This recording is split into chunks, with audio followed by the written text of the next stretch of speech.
बीते दिन IPL franchise owners की और बीसीसीआई की एक मीटिंग हुई। उस मीटिंग में आईपीएल 2025 को लेकर के कुछ कुछ बातों पर डिस्कशन हुआ। एक एक करके आपको इस वीडियो में मैं वो सारी बातें बताऊंगा। ये वीडियो ज़्यादा लंबा नहीं होगा, 5-6 पॉइंट्स में समराइज़ कर दूंगा पूरी मीटिंग को, जो कुछ इस मीटिंग में हुआ, और आपको जानने के लिए मिल जाएगा कि क्या कुछ बदलाव की तरफ अब आईपीएल गवर्निंग बॉडी देख रही है और इस पर डिसीजन कब तक आ जाएगा।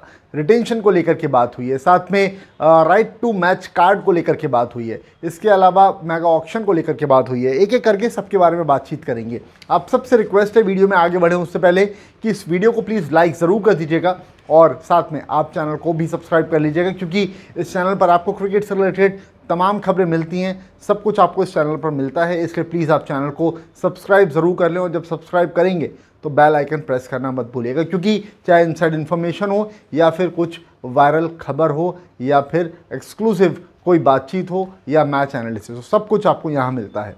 तो अब ज़रा जल्दी से बात कर लेते हैं कि इस मीटिंग में किन किन बातों पर चर्चा हुई, कौन कौन से मुद्दे उठे और किसने क्या कुछ कहा।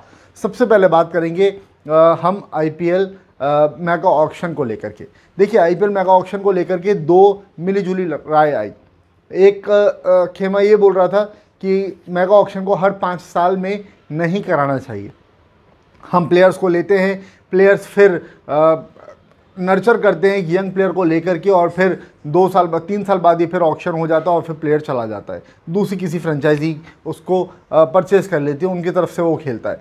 तो ऐसे में हमारा ये लॉस होता है। कुछ आईपीएल फ्रेंचाइजीज़ का ये कहना था। तो ऐसे में मेगा ऑक्शन हर 3 साल में ना हो करके हर 5 साल में हो, ताकि एक समय मिले, एक टाइम फ्रेम मिले जिसमें हम एक खिलाड़ी को ट्रेंड कर पाएँ और फिर उसको खिला पाएँ। इसके अलावा जो दूसरा खेमा था, उसका ये कहना था कि भाई नहीं, जो है ठीक ठाक चल रहा है, कोई प्रॉब्लम वाली बात नहीं है, अब जैसा चल रहा है चलने दे सकते हैं इसको, इसमें कोई समस्या नहीं है। तो एक बात तो ये हो गई। इसके बाद अगली बात जिस पर चर्चा हुई वो हुई राइट टू मैच कार्ड।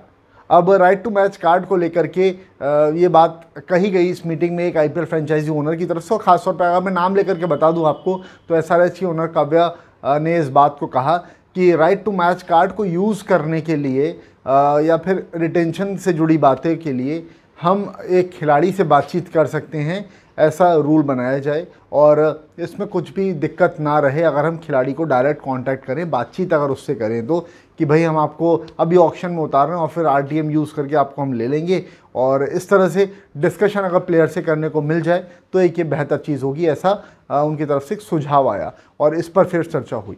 अब उसके बाद में एक और बात पर चर्चा हुई, वो हुई प्लेयर्स रिटेंशन को लेकर के।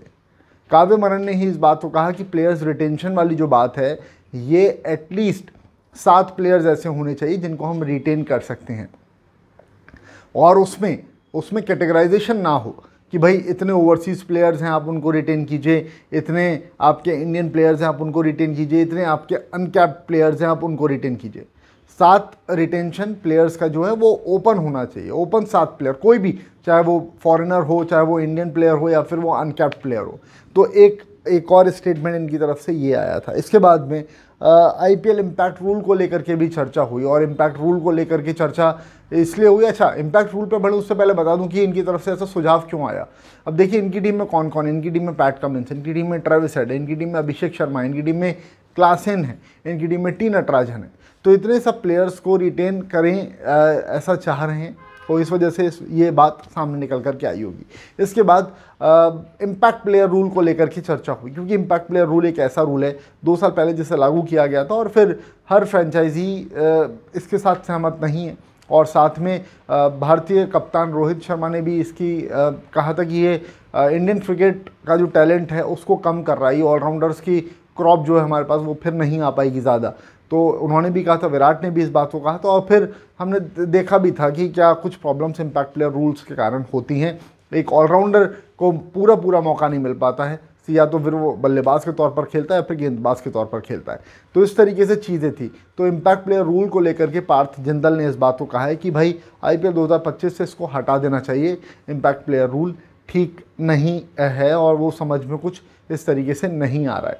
तो ये सारी कुछ बातें निकल कर के सामने आई हैं, और आईपीएल फ्रेंचाइजीज के जो मीटिंग हुई थी इस पर ये सब चर्चा हुई।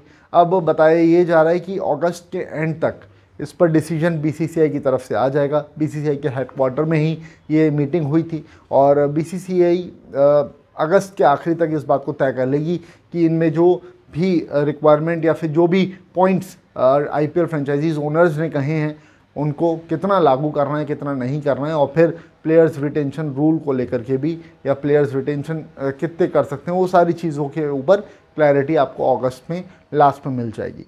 तो इस तरह की खबरें अगर आपको लगातार मिलती रहे तो प्लीज़ आप चैनल से जुड़ जाइए, सब्सक्राइब कर लीजिए। 1 सेकंड लगता है सब्सक्राइब करने में और उतना ही सेकंड लगता है बेल आइकन प्रेस करने में, और 1 सेकंड ही लगता है वीडियो को लाइक करने में। अगर आप वीडियो को लाइक कर देंगे ना तो सिर्फ मोटिवेशन मिलता है वीडियोस बनाने का आप सबके लिए, बाकी उससे कोई फ़ायदा नहीं होता है, मोटिवेशन मिलता है। तो इस वजह से आपसे रिक्वेस्ट कर रहा हूँ बाबा कि प्लीज़ इस वीडियो को लाइक कर दीजिएगा, और आप प्लीज़ कमेंट करके बताइए कि आपको ये जो रूल्स सारे बताए हैं इनमें से कौन सा रूल आपको ठीक लगा और कौन सा नहीं, कि जिनमें बदलाव किया जाना चाहिए। फिलहाल अभी इस वीडियो में इतना ही। आप सबका इस वीडियो को देखने के लिए बहुत बहुत शुक्रिया।